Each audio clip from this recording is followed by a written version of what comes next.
It is playoff time in the WNBA, and E-seed Indiana Fever led by Caitlin Clark are going up against the Connecticut Sun led by Decenter Carrington, who has had a couple of run-ins herself with Clark this season.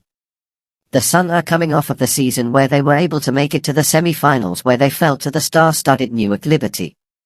But for the Fever this is uncharted territory, as they are coming fresh off of a season that was obviously bad enough for them to be able to land the first overall pick Clark. But as Caitlin Clark goes into her first playoff game, there is a lot of anticipation, so without further ado let's jump right into this game. As the game gets off to start, it is Kelsey Mitchell who gets started when she was able to come off of a screen and usurp her efficient mid-range shooting to knock one down. But then the Connecticut Sun started to get going first, don't want to bother with able to knock down a triple, but then out of nowhere Clark appeared to take a hit from us on player coming off of the screen. Clark was able to get a pass off, but unfortunately the outstretched arm of these any Carrington a Clark in the face and Clark went down. She was okay after getting checked out, and it was clear that she was now in her game mode. She was able to strike back by finding of the Boston in the paint, who cashed in and capitalized on Clark's dump with a bucket. Don't want to ban her once again with able to strike back though with yet another 3 to her name. But then unfortunately for the Sun, they will lose one of their starters, Ty Harris, to an apparent ankle injury after a shot contest went wrong. But despite the injury, Caitlin Clark could not get going in the shooting game. But she was able to set her teammate up pretty well, like here, which he found Kelsey Mitchell in the corner, who proceeded to sidestep or way into a triple. But then she was finally able to score her first career playoff points, and in an exciting and interesting fashion.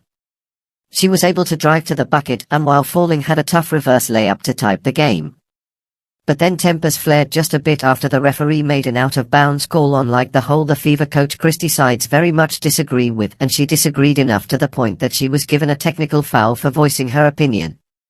Then to finish off the quarter, the Mirrors Dantas was able to knock down a three-pointer that was answered with a Marina Maybe jumper to put the quarter to an end with a score of Sun 23, Fever 20. Would you like a chance to go to a game like this one here? Well, if you want a Winfrey and beer or WNBA tickets, we're giving you the chance to see stars like Stephen Curry, LeBron James or Caitlin Clark live in person. Click the link in the description to enter now. Don't miss out on the exclusive offer. It's free to enter and it only takes a moment. But now let's get back into this game.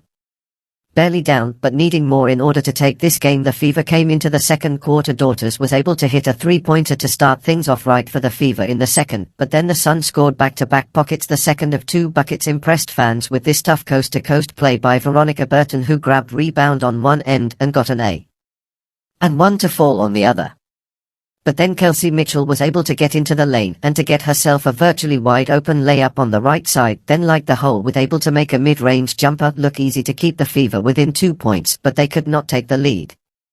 That is until Caitlin Clark was able to get a clean and nice pass to Abbas, and who was ready for the pass and the paid, but even that lead to not last long as the Sun fired back. Decenter Carrington was able to show off her dominance and receive a nice pass from Marina Mayberry as he put it in a layup to tie up the game once again. The rest of the quarter was all fun as they were able to go on a 7-point unanswered runner concluded with back-to-back Marina Maybe buckets, and they were looking good with a half winding down. The Fever awful looked like they were going to be able to make a nice little run after a Mitchell jumper, but the one got gotten big on Caitlin Clark and sent her shot flying on the defensive end to add an exclamation mark to the end of the half for the Sun.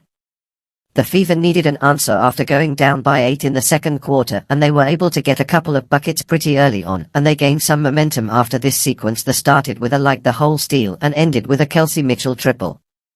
Then Caitlin Clark was able to knock down a triple self, which sat well with the Fever, who needed a savior.